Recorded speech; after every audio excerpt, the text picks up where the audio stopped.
Bueno. Yo pido que ustedes dos se mantengan alertas, por favor. Entre los dos pueden animarse a mantenerse despiertos. Realmente estoy disfrutando mucho, hermanos. Hallo un privilegio grande poder estar aquí. La verdad es que no pensé poder volver tan rápido. Y este es mi casa aquí. Realmente lo considero así. Aquí es donde de aquí yo parto. Así que si bien estoy en Canadá es porque el Señor hizo una obra aquí. Así que bueno, estamos en esto juntos, ¿no? Entonces, vamos siguiendo, hermanos. Interesantemente estuve antes que empecemos, estaba buscando mi pasaje que iba a enseñar esta tarde, en este momento, porque ya pues la costumbre, ¿no? Siempre me toca algún pasaje que enseñar. En este momento no es tan así, más bien vamos a enseñar algo de principios, ¿no? Y cómo DM2 decide aplicarlos, ¿no? Pero es interesante este método que estamos aplicando porque nos vuelve prácticos con la palabra de Dios. He notado eso personalmente en mi vida. Anteriormente mi metodología era para preparar para un mensaje. Primero era ir a mi estante y sacar el comentario, ¿verdad? Y según el comentario, pues ya me iba ayudando. Pero ahora me doy cuenta de que el otro día justamente estuve estudiando para lo que me toca enseñar. Y yo estaba ahí estudiando, ¿no? Y viendo y algo no estaba bien, no tenía sentido, no lo hallaba. Pero no, ¿de qué está hablando esto? Ay, no podía encontrar, es que no tenía mi Biblia ahí, lo había dejado a otro lado y estaba tratando de mirar, no sé, mis notas o algo, ¿no? Entonces, nos centramos en la palabra de Dios, es ahí, y las notas son meramente un apoyo, ¿no? Un buen apoyo y nos están ayudando. Y yo estoy muy agradecido por las notas y en particular esto del discipulado es algo muy, muy tremendo. Porque por primera vez estoy viendo un discipulado que es una forma de vida. No es un paquete de 2, 3 semanas o un librito. Lee el libro y vas a ser discipulado. No es así. Esto es una forma de vida. Y más aún estoy agradecido por esto porque, hermanos, lo que se enseña aquí, lo que enseñamos aquí sobre el discipulado, sobre cómo el ministerio funciona, hablando temas en cuanto a apoyo económico, etcétera, etcétera, es lo mismo aquí como allá. No he visto eso antes. Allá es una charla en el norte donde se consigue fondos y aquí es otra charla. Y eso debe animarnos, hermanos, que el mismo principio que se aplica allá, se aplica aquí. Es la misma verdad, ¿verdad? Son los mismos principios en la Biblia. Entonces, me toca una sección algo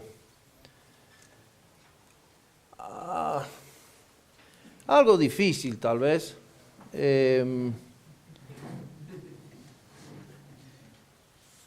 En el sentir que nos ha afectado, yo creo que a todos que estamos en el ministerio.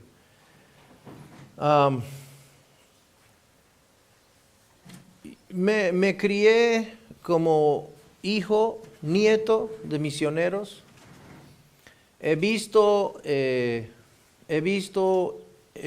a través de las generaciones el movimiento en cuanto a un hijo de misionero, un nieto de misionero, como hijo de anciano de una iglesia aquí, también como misionero. Y esto es algo que la verdad es que algo que nos ha afectado, creo, a nivel Latinoamérica, algo que nos ha afectado, creo, especialmente en Bolivia.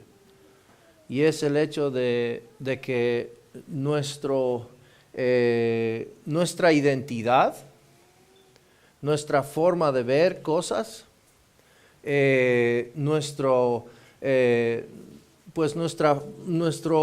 nuestra autonomía ha sido negada en cierto sentido.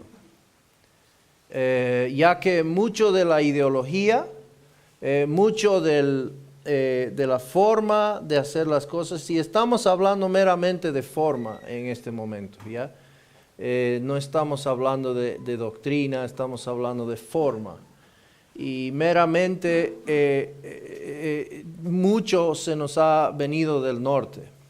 Bien, pero también otras cosas tal vez no tan bien.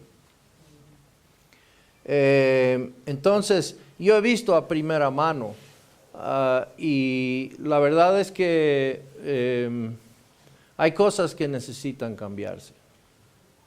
Y hermanos, nosotros, tal vez ustedes inclusive me podrían enseñar esta sección, porque también lo han vivido muy de cerca, estoy seguro.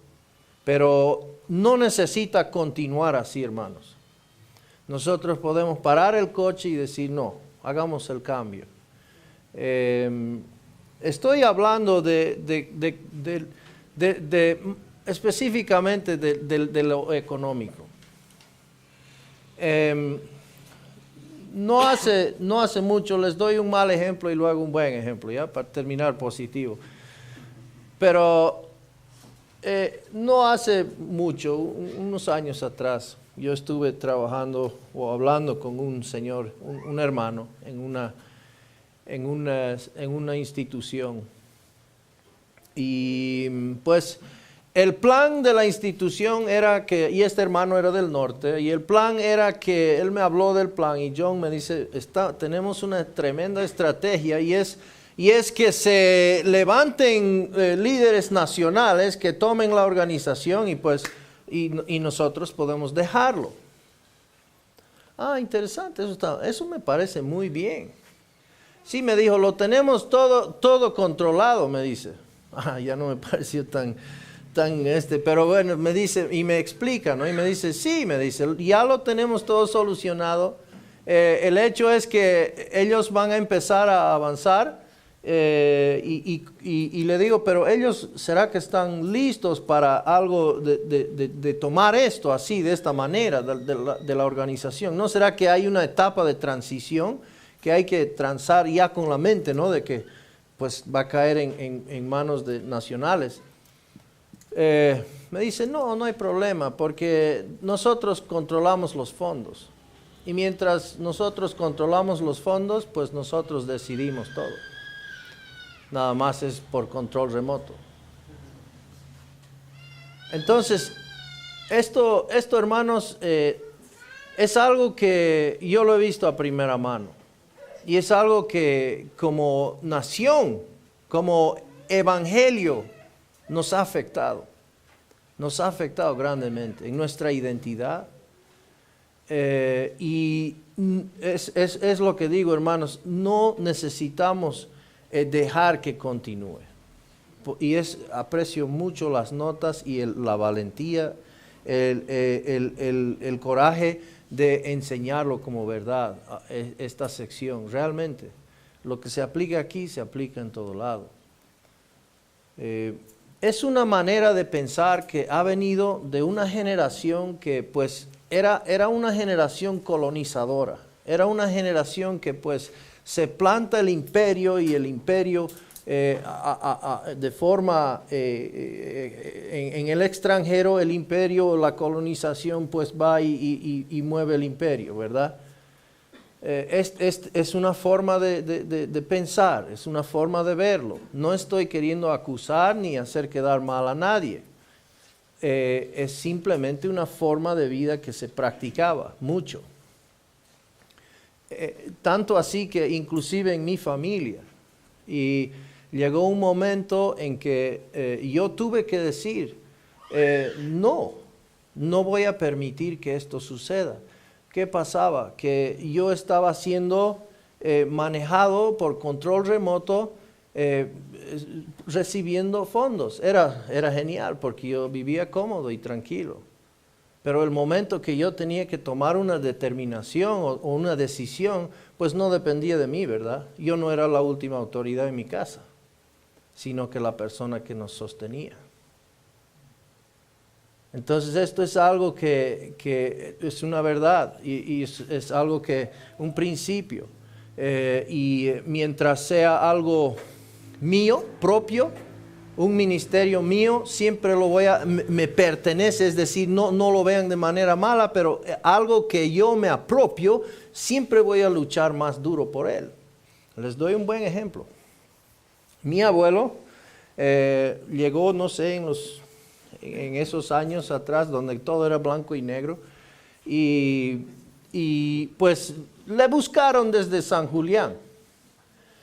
Y le buscaron de San Julián de un colegio que querían formar. Bueno, dice, ¿no? Vamos a apoyar. Entonces empezaron el colegio en un aula, una aula muy en condiciones bastante pobres, ¿no? En esa etapa San Julián era tremendo, ¿no? Muchos de ustedes seguramente lo han conocido en su época. Ahora pues es carretera y se llega en un par de horas.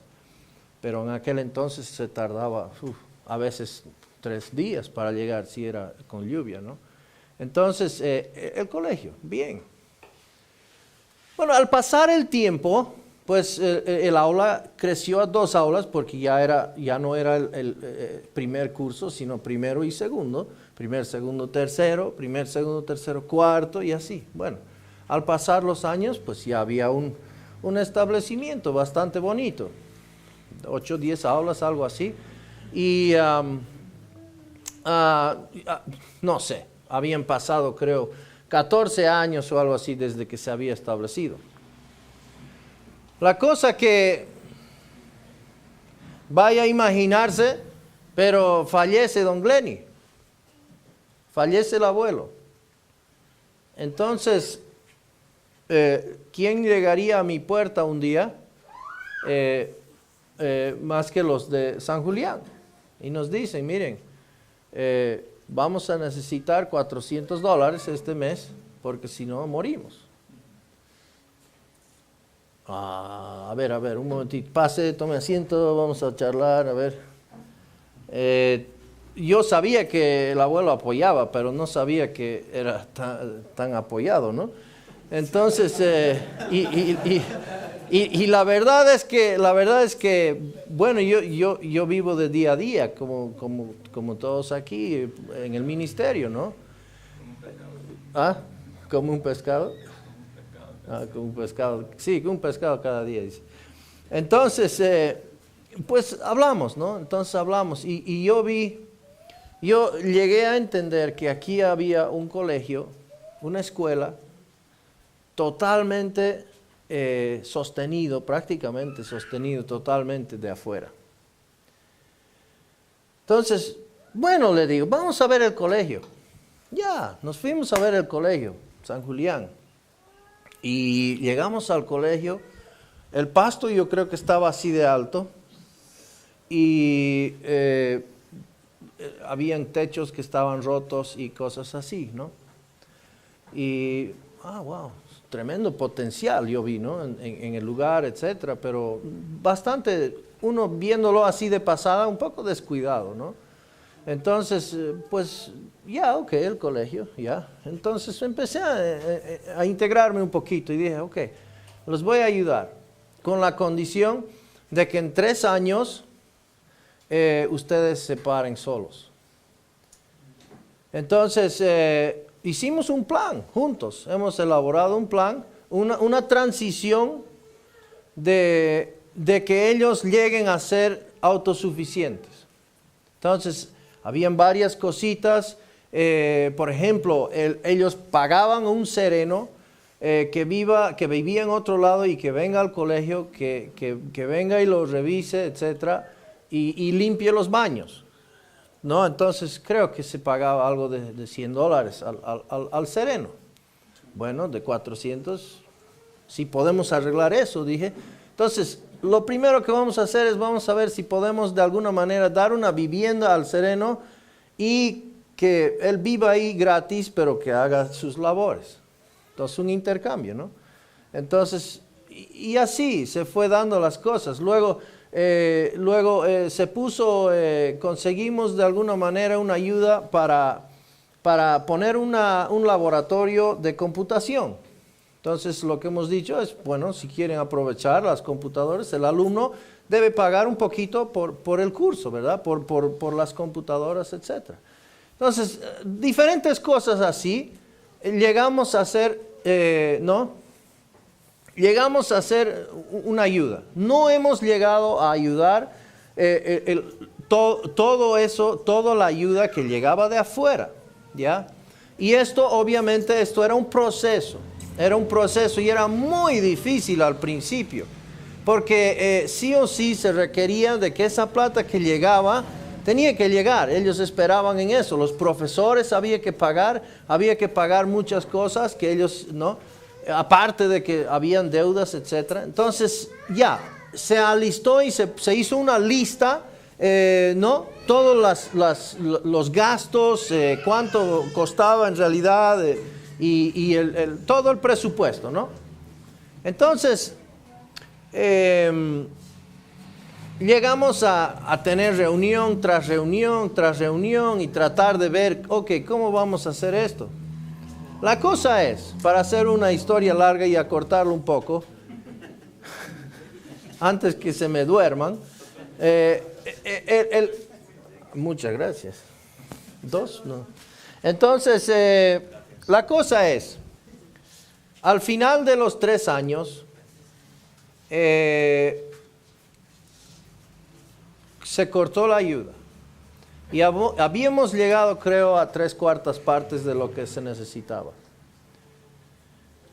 Entonces, llegando al final de los 3 años, pues aparecieron de nuevo.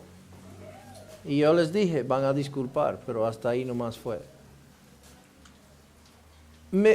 Me dolió muchísimo tener que hacerlo. Pero al crear una dependencia, y la verdad es que ni siquiera pude, así que no era tan difícil, pero tener que rechazar una ayuda de esa manera, porque sí o sí lo necesitaban, sin lugar a duda. Pero, ¿qué sucedió? El tercer año me hice gas, la verdad. Me hice gas porque cada mes venían a la casa y diferentes comisiones mandaban.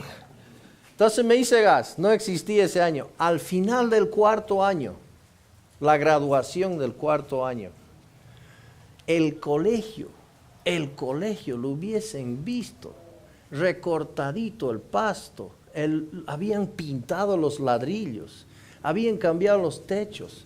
No es más, es más, el curso que graduaba había hecho la entrada como un regalo, un obsequio al colegio. Una entrada no muy grande ni elaborada, pero bonito, muy bonito, ¿no? Entonces, wow, ¿qué sucedió? Al año siguiente, la 5ª graduación, hicieron un escenario en plena cancha de fútbol, no tengo idea por qué, pero un escenario para poder tener sus eventos. Tremendo. ¿Qué sucedió? El colegio era de ellos. Ya no era de otro, ellos eran los que decidían. Ellos eran los que ponían. Dolía un poco, pero era de ellos. Esa es la diferencia. Fue tremendo y eso me afectó a mí. Me afectó a mí porque estaba sucediendo en mi vida y yo tuve que cortarlo en mi propia vida también. Porque no me hace bien.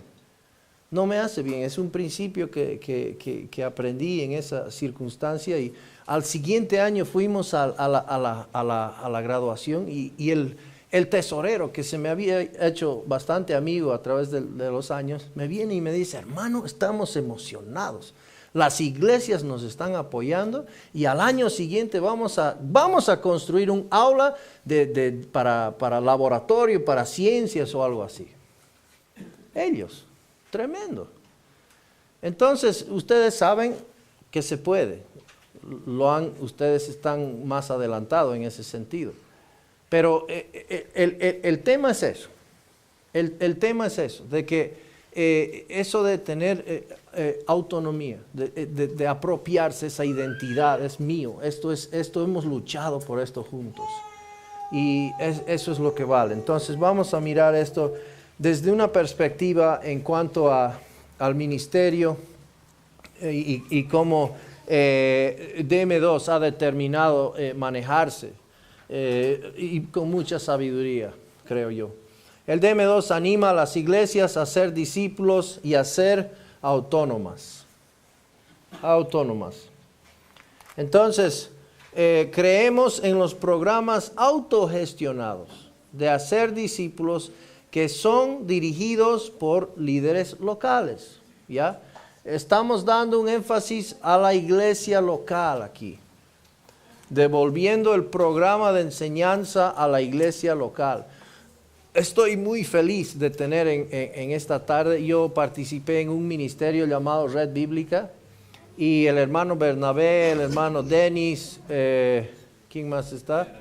El hermano Gerald, bueno, hemos servido juntos en una mesa directiva de Red Bíblica y hemos vivido esto de otra forma. Hemos hecho un ministerio por internet, pero lo hemos vivido. La necesidad de volver a la iglesia local. ¿Por qué? Porque este es el programa de Dios. Esto es lo que Dios apoya. Y creo en lo mismo aquí. Entonces, es dirigido por la iglesia local, líderes locales. Creemos en los esfuerzos que están bajo el señorío de Cristo. Sí, el señorío de Cristo. Entonces, creemos en los esfuerzos que se confían a personas que siguen cuidadosamente la verdad de la palabra de Dios.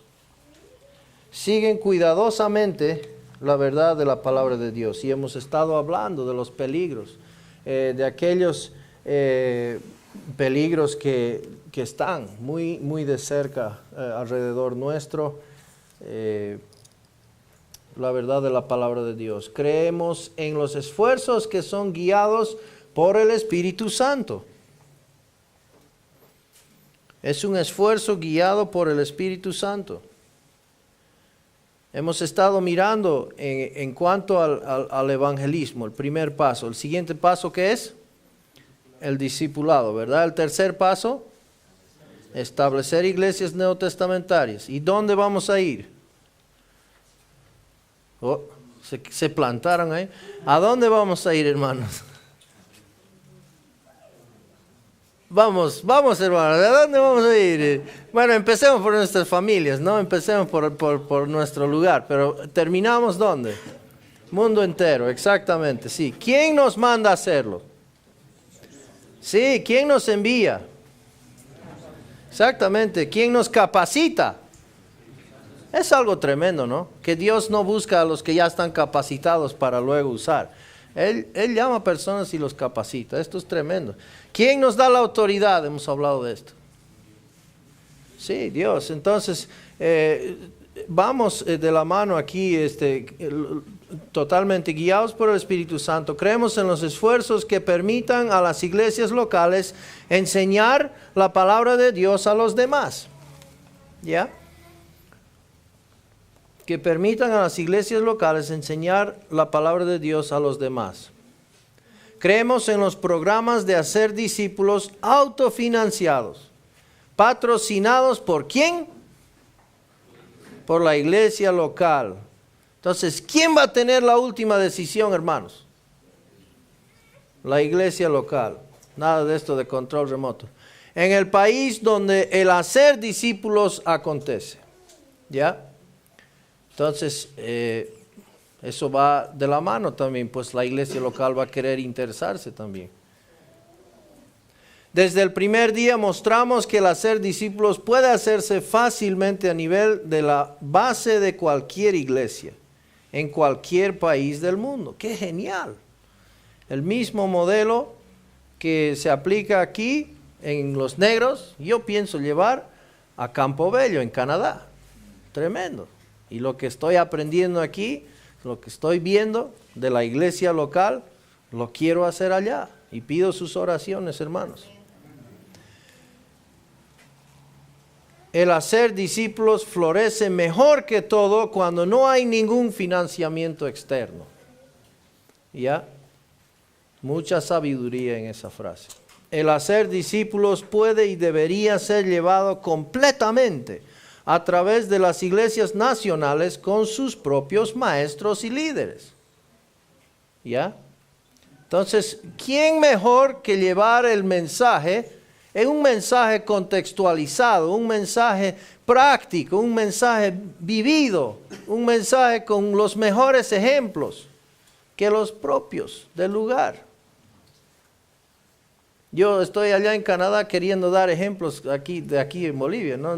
Y no me captan, la verdad, ¿no? Yo quiero mostrar mi frustración de que no puedo pasar el examen de manejar, ni siquiera de licencia, ¿no? Y allá es normal, es decir, pero aquí no nos llega eso. Entonces, contextualizado, hermanos, no hay quien mejor que el propio del lugar. Las iglesias nacionales no necesitan profesionales. Voy a repetir eso de nuevo. Las iglesias nacionales no necesitan profesionales. Y por si acaso, si había alguien durmiendo, las iglesias nacionales no necesitan profesionales. Pero estamos siendo bombardeados, ¿no es verdad? Bombardeados por todo lado, que si uno no viene con su certificado no es nadie. Que si uno no viene con su algo en la pared ahí, no es nadie. Y esto es justamente la razón, la exacta razón por la cual me salí de la enseñanza bíblica por internet, porque era meramente algo académico. Y eso no es discipular, no es. No van a salir futuros líderes de esa manera. Entonces, no necesitan profesionales que vengan a hacer el trabajo por ellos, sino que necesitan que las personas locales estén capacitadas y dispuestas para confiar en Dios y verlo trabajar. Amén, hermanos. Romanos 12, 1 y 2, hermanos. Así que, hermanos, os ruego por las misericordias de Dios que presentéis vuestros cuerpos en sacrificio vivo, santo, agradable a Dios, que es vuestro culto racional. No os conforméis a este siglo, sino transformaos por medio de la renovación de vuestro entendimiento, para que comprobéis cuál sea la buena voluntad de Dios, agradable y perfecta. Ahora, por favor, no me tomen mal. Hay profesionales en la iglesia y esto no debería ir en contra. Sin embargo, el depender, el requisito que sean profesionales para trabajar es erróneo. Y acabamos de leer el versículo, ¿no? Personas que están, ese cambio de mente, esa mentalidad, esa transformación de mente. El profesionalismo muchas veces los lleva a otro lado, ¿no? Si vamos a usarlo como requisito, no está mal tener profesionales. Es más, necesitamos profesionales, abogados, doctores, que sean firmes en su fe y que trabajen como tales y que den el evangelio donde están. Las iglesias nacionales necesitan creer que Dios puede y que va a usarlos, independientemente de sus limitaciones. En esperanza contra esperanza, como vemos de Abraham, que creyó a Dios y Dios logró lo imposible. Leeremos 4:18. Él creyó en esperanza contra esperanza, para llegar a ser padre de muchas gentes, conforme a lo que se le había dicho. Así será tu descendencia. Ahora, la verdad es que, yo me crié con esta mentalidad de que Abraham era un tremendo tipango que creyó. Y un tremendo tipo y pues mucho énfasis siempre yo he visto en Abraham. Pero honestamente, el pasaje no está hablando de eso en Romanos 4, hermanos. Fíjense la respuesta. Si tienen sus Biblias, podríamos ir ahí un segundo. Es realmente increíble aquí, que yo no lo había visto esto, pero es verdad. Dice, él creyó en esperanza contra esperanza, dice el 18, ¿verdad? A fin de llegar a ser padre de muchas naciones, ¿verdad? Conforme a lo que le había dicho. Ok, bien. Y sin debilitarse, dice en el 19, en la fe. Contempló su propio cuerpo. Ahora, podríamos quedarnos ahí. Oh, no se debilitó. ¡Qué tremendo! Oh, entonces, ya. Vámonos, saltemos al 21 de una vez. Miren. Y estando plenamente convencido, ¿ya?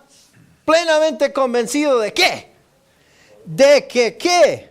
De que Dios... Léanlo en su versión, por favor. Plenamente convencido de que era también poderoso para hacer todo lo que había prometido. El tema no es la fe de Abraham, el tema es dónde estaba depositado la fe de Abraham. Hermanos, ¿Dios puede o no? Amén, sí puede, hermanos. Y ahí es donde depositamos nuestra fe. Pero es Dios el quien va a proveer. Es Dios quien hace la obra. Entonces ahí es donde está nuestra fe. No es una cosa de que si tenemos mucha fe, pues Dios va a obrar.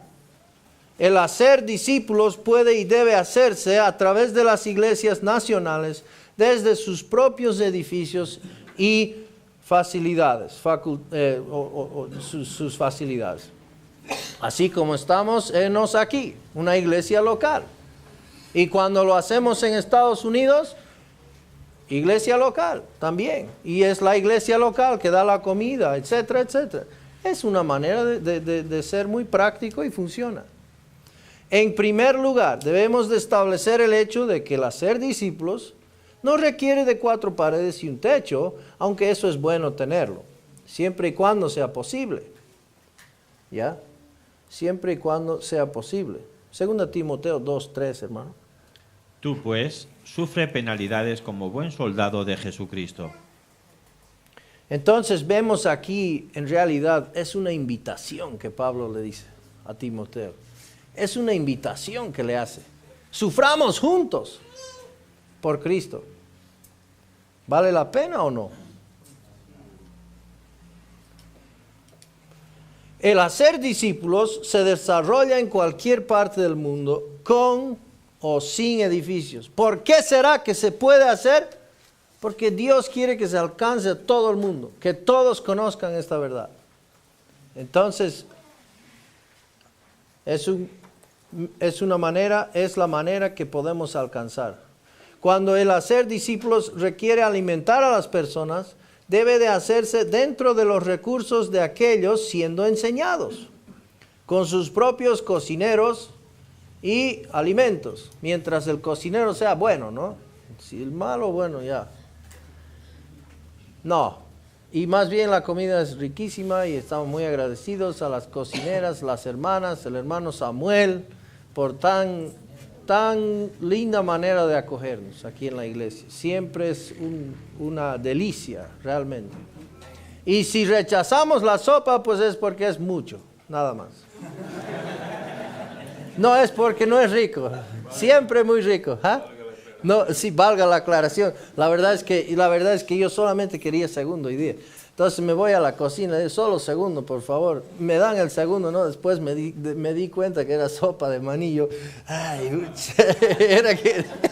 era que coma la sopa. Ay, bueno. Sí, muy bueno. Entonces, sus propios cocineros y alimentos. Es bueno cobrar una cuota por el costo de los alimentos o la vivienda a los que vienen a aprender la palabra de Dios para un taller. Esto es para dividir la carga, para que la iglesia local no tenga demasiado, exageradamente una carga, ¿no? Y hermanos, el costo que estamos pagando no es mucho, ¿verdad? Es bastante económico, ¿no? Entonces, el tema es alivianar el costo para la iglesia local. Con una planificación cuidadosa se puede realizar un taller muy económicamente, ¿verdad? Lo estamos viviendo aquí. ¿por qué el hacer discípulos no debe depender o ser hecho en base a un apoyo extranjero? Y esto ya lo estábamos hablando un poco. Porque el día en que el apoyo financiero deje de llegar, el hacer discípulos también morirá. Si uno va al Beni, lugares que realmente florecían, iglesias grandes, llenas, muchos de ellos vacíos, ¿verdad, hermano Denis? No, pero los misioneros que trabajaban se fueron también y dejaron un vacío grande en muchos lugares, ¿no? Entonces, ¿por qué? Porque no estaban discipulando, no estaban haciendo discípulos. Era una cosa de seguir al misionero, una cosa así. Porque cuando el hacer discípulos es apoyado por financiamiento externo, no puedes motivar la repetición debido a que escucharás, no podemos hacer un taller porque no tenemos fondos. Envíenos dinero y haremos la gran comisión. Yo siempre iba a ser misionero al campo cuando el Señor me daba un jeep, ¿no? Entonces, cuando me da un jeep, voy a ir al campo. Ese día, hermanos, no llega. La gran comisión empieza hoy, con lo que tenemos. Bicicleta o a pie. Porque cuando hay financiamiento externo, muy a menudo muchas personas hacen discípulos a causa de la financiación y no porque sean llamados por Jesucristo a hacer su gran comisión.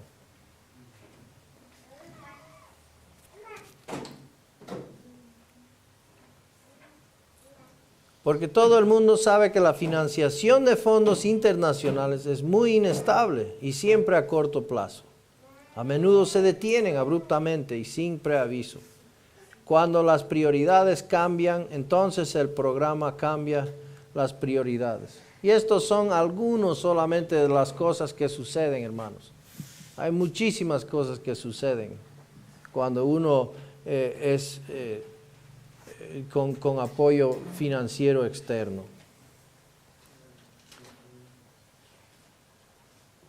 Porque en última instancia el hacer discípulos está destinado a ser propiedad de cada iglesia individual. En cada país y en cada cultura, si está financiado con dinero de afuera, el hacer discípulos sería de propiedad y control de los extranjeros. Esto es lo que ya estábamos hablando, ¿no? Entonces, llega a ser aquel quien pone el billete, es el quien toma la última decisión.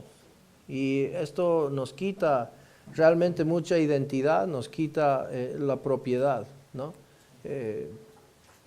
Deja de ser nuestro en realidad. Los peligros de dar una donación y no una mano de apoyo. Ahora hay una diferencia que debemos hacer aquí. No estamos diciendo que no se debe dar una ayuda cuando hay una necesidad. Hay tiempos, hermanos, que todos necesitamos ayuda. Y necesitamos estar pendientes de la ayuda necesaria que la gente necesita.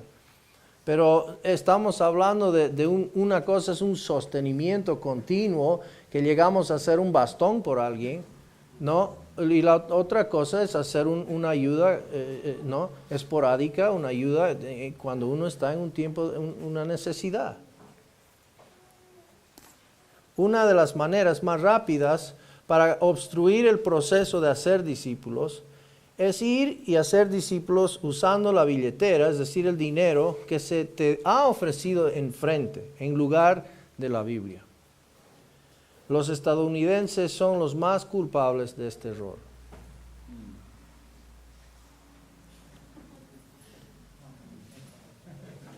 No sé.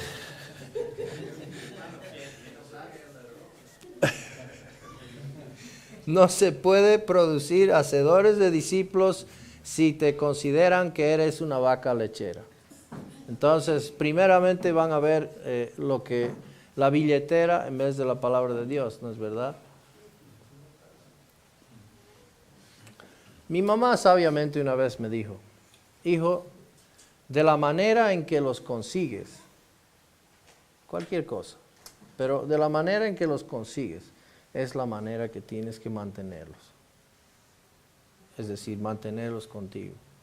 Entonces, ¿qué manera que conseguirlos por el Evangelio? ¿No es verdad? Para que sigan queriendo más del Evangelio. Pero muchas veces usamos métodos, la música, alguna cosa externa, extra, que son buenas, pero de la manera en que los atraemos a la iglesia, hermanos, es la manera que tenemos que mantenerlos ahí.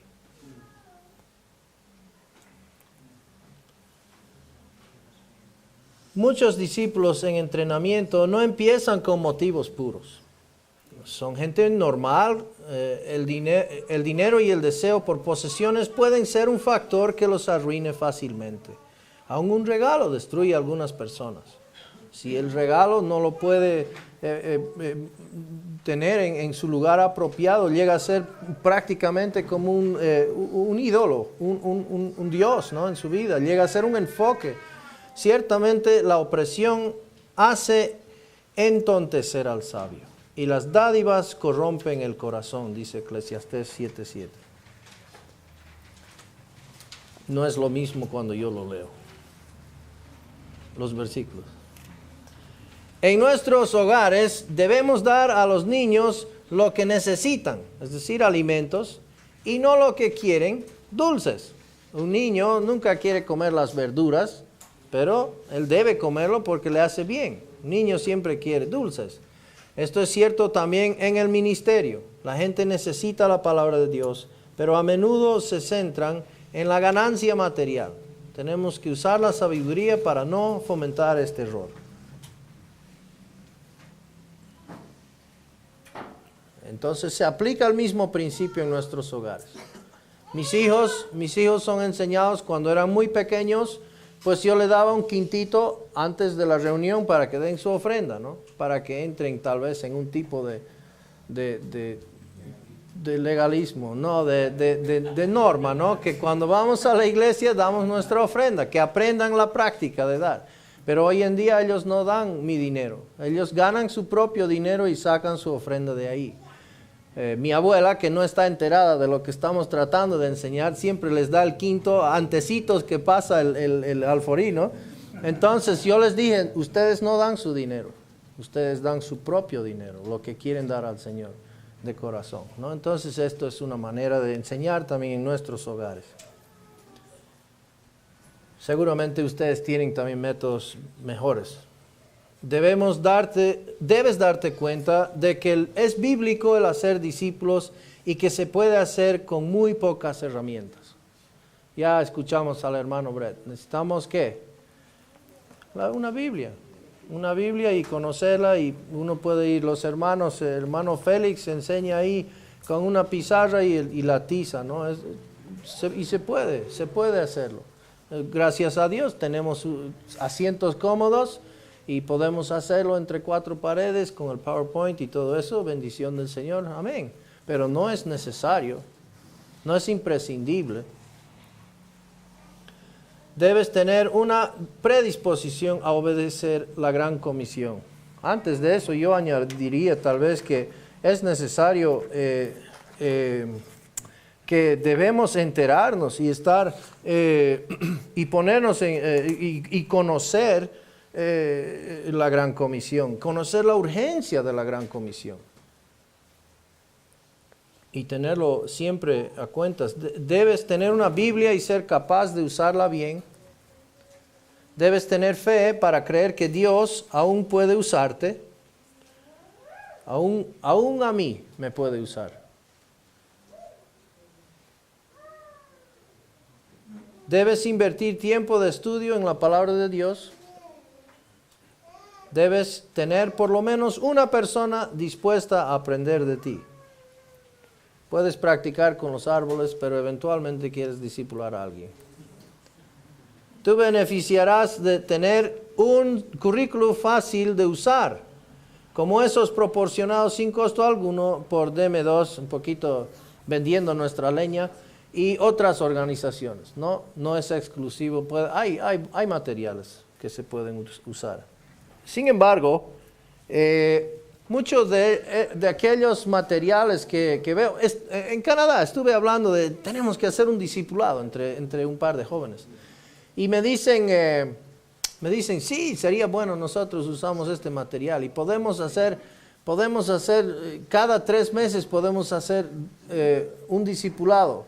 Es decir, ellos, y la verdad es que me chocó tan fuerte.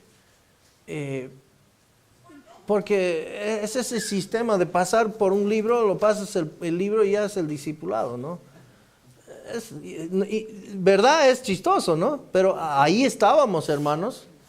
No hace mucho, yo estaba ahí. Es nomás pasar un libro, ese es un discipulado, el significado de un discipulado.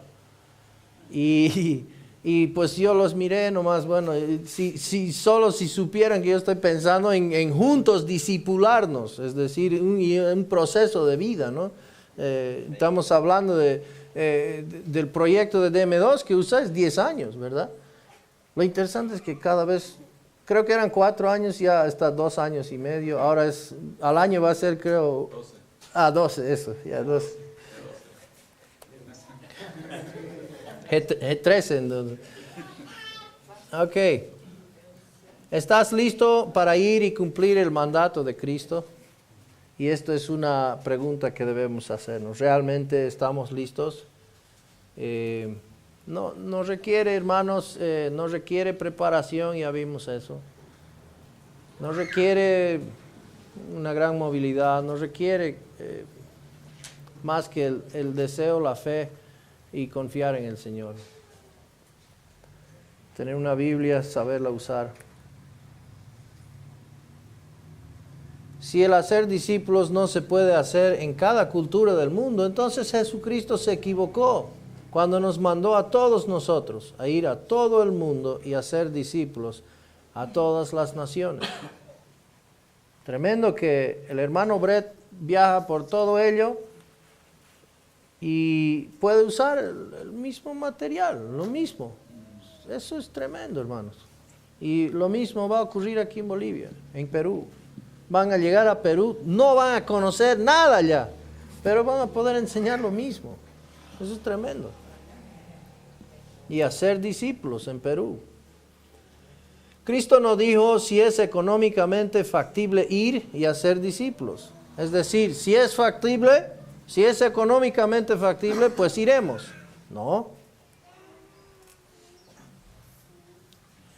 Es seguro decir que ninguno de los discípulos que Jesús tenía mucho dinero cuando les dio la gran comisión. Ninguno tenía mucho dinero. Ni uno de sus discípulos jamás había estado en el seminario cuando les mandó ir. Ni uno de sus discípulos estaba en el seminario antes de ir. El DM2 vive y funciona en base a la creencia de que el hacer discípulos es para todos o para todas las iglesias de todo el mundo. Todas las iglesias de todo el mundo.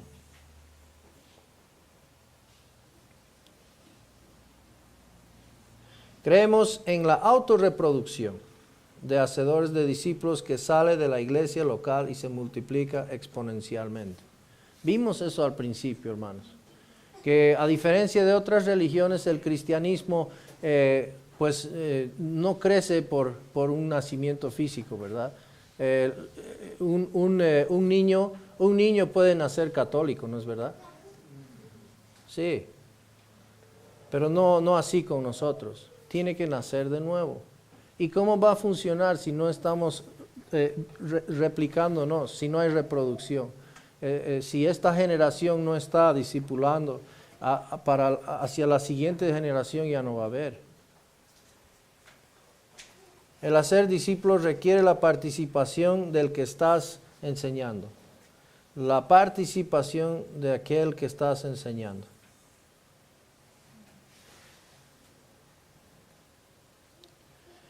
En un periodo relativamente corto de tiempo, el DM2 siente la necesidad de exigir a los hacedores de discípulos en entrenamiento el volver a enseñar los materiales que se les ha enseñado. Y eso es algo que a mí me ha sorprendido, que la primera vez que vine, para Romanos, y ustedes hermanos me estaban enseñando, pues lo primero que dijeron fue vayan y enseñen a otros. Wow, ¿seguro? Entonces sí, es así. Y eso es lo que a mí me faltaba, que alguien me dé un empujoncito. Este es probablemente el elemento más básico en el discipulado, el tomar lo que has aprendido y enseñarlo a otros, con la idea de que ellos a su vez enseñen a los demás. Entonces no estamos creando estudiantes, estamos con la mentalidad de entrenarlo para entrenar, ¿ya? Estamos entrenando para que entrene. Y eso es algo que al venir aquí y estudiar la palabra, entendiendo de que, ok, yo tengo que entrenar, será mejor que preste atención, porque me va a tocar entrenar, es decir, me va a tocar discipular. Entonces eso cambia mucho mi mentalidad de la palabra de Dios. Ya quiero mirarlo desde una manera mucho más objetiva, no tan subjetiva. Cambia. Y es por eso que hace tanta mención la palabra de enseñar la palabra de verdad, enseñar la verdad como es, para que no haya subjetividad. El lugar donde la mayoría de estos casos, de estos líderes, el lugar donde la mayoría de estos líderes pueden iniciar el proceso de hacer discípulos es en sus propias iglesias locales. Deben volver a casa y enseñar los materiales enseñados en los talleres. Yo ensayé en el devocional familiar y la verdad es que les conté ya una vez, pero estábamos haciendo Romanos, llegamos al final de Romanos 3 y mi hija me dijo, papi, yo sé quién soy, yo soy la pecadora religiosa. Otra, y empezamos de nuevo, ¿no? Empezamos de nuevo y así hemos ido aprendiendo. Mis hijos son mis conejitos de la India y son muy, muy pacientes conmigo. Lo pasamos muy bonito. Ya sea en nuestra propia cultura o en un entorno multicultural, el hacer discípulos es más efectivo cuando existe una relación simbiótica entre el hacedor de discípulos y el discípulo. ¿Ya? Una relación simbiótica entre el hacedor de discípulos y el discípulo.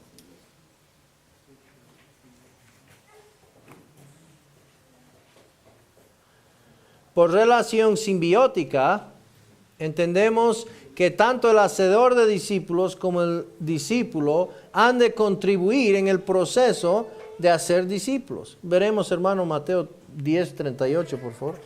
Y el que no toma su cruz y sigue en pos de mí, no es digno de mí. Entonces, vemos ahí que el hacedor de discípulos como el discípulo han de contribuir en el proceso, ¿no? Es decir, estamos juntos en esto. Y vimos también en el ejemplo de Jesús cómo él estaba, no dijo, no era simplemente académico, sino que lo vivió. Les mostró, por ejemplo, aquellos que son discípulos deben de ser requeridos a proveer alguna contribución al proceso de discipulado. Si no, no va a haber, no van a apreciar. No van a apreciar. No lo van a vivir. Las personas a las que te das más, sin requerir nada a cambio, son por lo regular, con frecuencia, las menos agradecidas, menos productivas y más exigentes. Salmo 41:9 dice: Aun el hombre de mi paz, en quien yo confiaba, el que de mi pan comía, alzó contra mí el calcañar. Wow. El retorno espiritual de nuestras inversiones se vuelven muy bajos cuando no hay una inversión personal de parte del que está entrenado.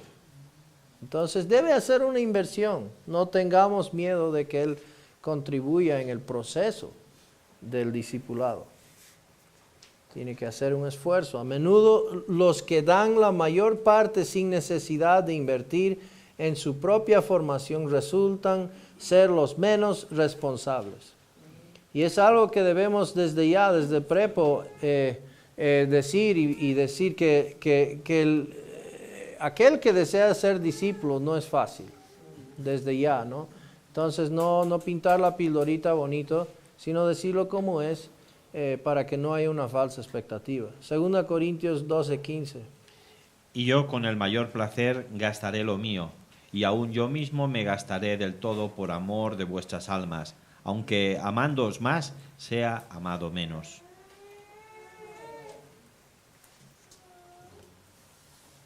A menudo las personas que reciben la menor cantidad de ayuda y tienen que hacer el mayor sacrificio son los más agradecidos por la enseñanza y toman mayor responsabilidad en la enseñanza de los demás.